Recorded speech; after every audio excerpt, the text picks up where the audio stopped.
बक्सर विधानसभा की बात करें तो बक्सर में बहुत सारे दावेदार घूम रहे हैं, बहुत सारे योद्धा हैं आपके पार्टी से, और महिला नेत्री में आप भी रेस में हैं। क्या लगता है आपको, लगता है कि आपको पार्टी आपके ऊपर इस बार विश्वास जताएगी और आप बक्सर का नेतृत्व करेंगी? मैं बक्सर की बिटिया हूँ, मेरा ताज सम्मान है बक्सर, और मैं सिर्फ यहाँ नेतृत्व करने की सोच कर, मैं सेवा भावना से हूँ यहाँ पे। और मेरा बैकग्राउंड मैंने कभी अपनी जीवनी को आप लोगों को बताया नहीं।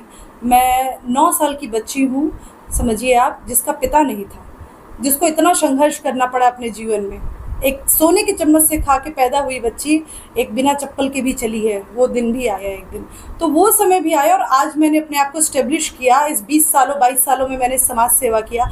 तो मुझे लगता है कि इस बक्सर की बेटी को पार्टी एक बार ज़रूर देखेगी। लेकिन हाँ, इसके बावजूद मैं कहती हूँ कि हर उस महिला में शक्ति है, उस हर महिला को भी नेतृत्व करने का मौका मिलना चाहिए जो काम करती है, या कोई भी हो, चाहे पुरुष वर्ग हो या वो जो पार्टी के लिए काम कर रहे हैं। और जो भी इस बार आए भाजपा से, मैं आपको बता रही हूँ, हम लोग जान लगा देंगे उसको जिताने में। और सारी पार्टी के लोग, आपको लेकर कहा जाता है कि आप बाहरी हैं। ये मेरे लिए भी थोड़ा सा सस्पेंस है, seriously I am telling you. मैं रेवटिया परवानपुर पंचायत की बेटी हूँ।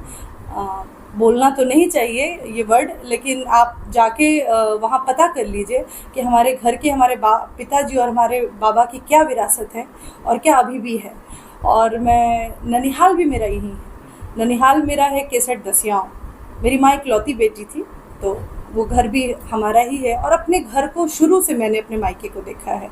मैं बक्सर इसलिए नहीं हूँ, मैं चाहती तो मैं अपने ससुराल से भी लड़ सकती थी। पार्टी को मैं बोलती कि मैंने बिहार के हर एक कोने में काम किया है, 3.5 लाख महिलाओं को स्वरोजगार से जोड़ा है, पटना मेट्रो लॉन्च कराया है, बहुत सारी 100 आश्रय स्थल दिए हैं। तो बिहार के हर कोने में मेरी पहचान है।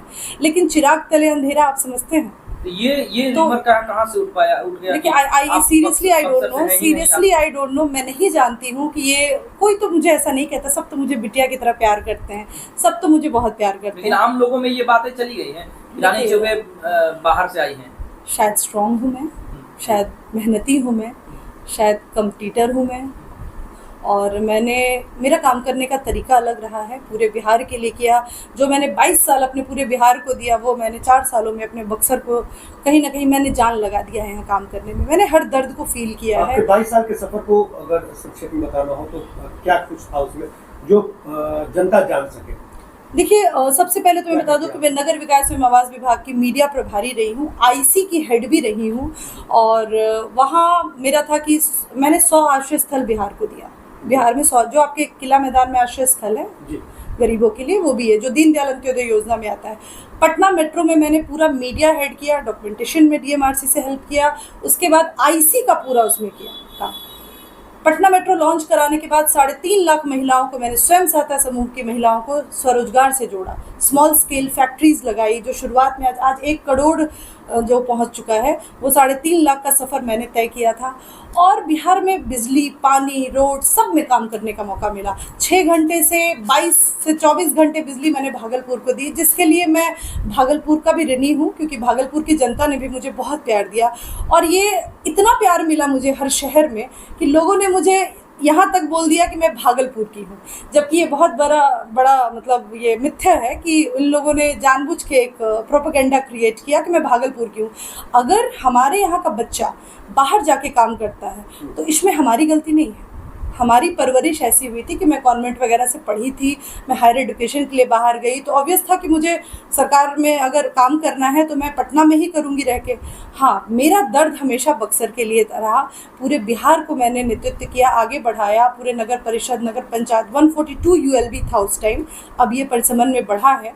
तो 142 यूएलबी के लिए मैंने हर नगर पंचायत, नगर निगम, नगर परिषद के लिए काम किया है। बक्सर के लिए क्या सोच रखी है? बक्सर के शिक्षा, स्वास्थ्य और रोजगार के लिए क्या कुछ सोच रखी है और किस तरीके से बदलाव आप लाना चाहते हैं? देखिए, मुझे जो स्मार्ट सिटीज़ हमने लाया, मैंने 4 स्मार्ट सिटीज़ में भी मैं एडवाइजरी रही, भागलपुर में भी।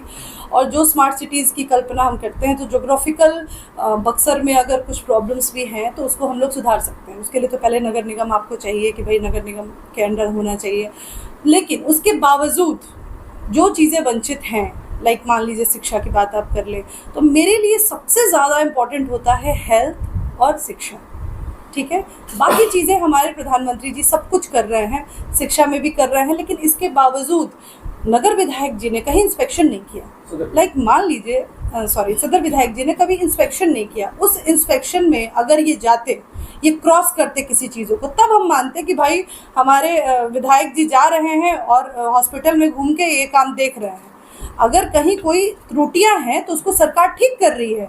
सरकार डोर टू डोर विजिट नहीं करती है, वो मॉनिटरिंग टीम रखती है, वो आके विजिट कर रही है, लेकिन इसके बावजूद इनका कर्तव्य बनता है कि ये रोड बनवाएं, ये काम करें, यहाँ शिक्षा पे आगे।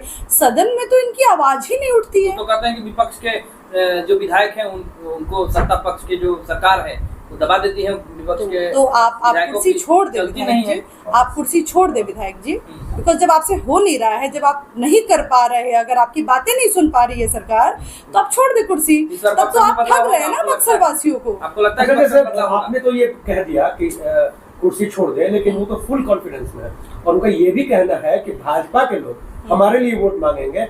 और उन्होंने कहा कि जितने पोस्टर्स लगे हैं नगर में, जितने लोग दावेदारी कर रहे हैं, 40-45 लोग, सारे उनके लिए वोट मांगेंगे जब उनको टिकट मिलेगा। तो देखिए, ये उनकी जो मानसिकता बन गई है कि मैं जीतूंगा, ठीक है ना। आप चले जाइए चौसा, आप पता कर लीजिए, मैं तो घर घर घूम रही हूँ, आप पता कर लीजिए लोगों का दर्द। लोगों ने एक ही बात बोला है, हम देखिए, हाँ बक्सर सम्मान चाहता है, बक्सर ज़रूर चाहता है कि अगर आप एक बार प्रणाम करते हैं तो दिल से आशीर्वाद हम देते हैं, लेकिन बक्सर ये भी चाहता है कि हमारे बच्चे अच्छे शिक्षा पाएँ, कभी भी हॉस्पिटल के लिए हमें पटना ना जाना पड़े, कभी भी वैसे रोड ना हो जहाँ पे हमारा एक्सीडेंट हो, हमारी गाड़ी ख़राब हो, हमें रोटी की सुविधा रहे, हमारे यहाँ रोजगार आए, जैसे भाजपा ने लाया। आप उठा के देख लीजिए, डुमरांव को उठा के आप देख लीजिए, तो फैक्ट्रियाँ सेटअप हो रही हैं, धीरे धीरे डेवलपमेंट हो रहा है। चूँकि इनका सपोर्ट नहीं होगा इसलिए ऐसा कुछ हुआ है यहाँ। अदरवाइज यहाँ पे देखिए, आप पूरे एनडीए में आप उठा के देख लीजिए, ये चारों जो विधानसभा है इनकी स्थिति क्या की हुई है इन लोगों ने। यही अगर भाजपा का और एनडीए का रहता बंदा तो क्या होता, आज डेवलपमेंट की धारा बहती। क्यों हमने नहीं बनाया? आज पहले आप कितने देर में आते थे बक्सर? लेकिन क्या लगता है क्या कारण है कि 2 बार से विधायक? कारण ये है कि ये बेवकूफ़ बना बना के बस हाथ जोड़ के बबुआ बुचिया करके, अब बबुआ बुचिया वाला जमाना गया। अब बबुआ बुचिया पढ़ाई से मांगेगा, अब बबुआ बुचिया शिक्षा और हेल्थ से और रोजगार से मांगेगा। और जो कुछ लोगों का ये भी कहना है